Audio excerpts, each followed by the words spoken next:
Well, Morgan Stanley's recent report answers a frequently asked question on Indian market valuations.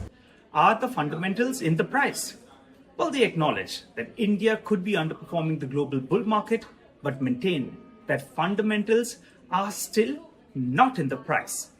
Well, Morgan Stanley expects India's share in global GDP to rise materially, which will be powered by macro stability, rising credit penetration, better infrastructure, and a booming consumer base.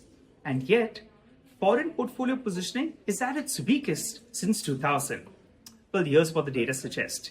Real rates are falling, volatility and inflation is at multi-decade lows, India's primary fiscal deficit is shrinking, and oil intensity in GDP is down 40% since 2007, which means lower policy rates and higher equity PE multiples.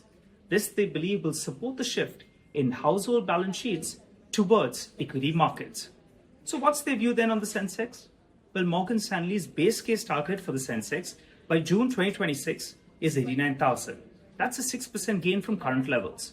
While in a bull case, they believe the Sensex could go dancing away to around 1 lakh, while in a bear case, they could factor in a soft landing at around 70,000. But earnings, well, that's the big driver of markets, right? And Morgan Stanley says that they see 17% annual EPS growth through FY28, which will be led by financials, industrials, and consumer discretionary. In other words, strong growth, low volatility, falling rates is the kind of macro setup investors dream about. Well, the markets are looking backward, but fundamentals are looking forward. India's story might just be getting started.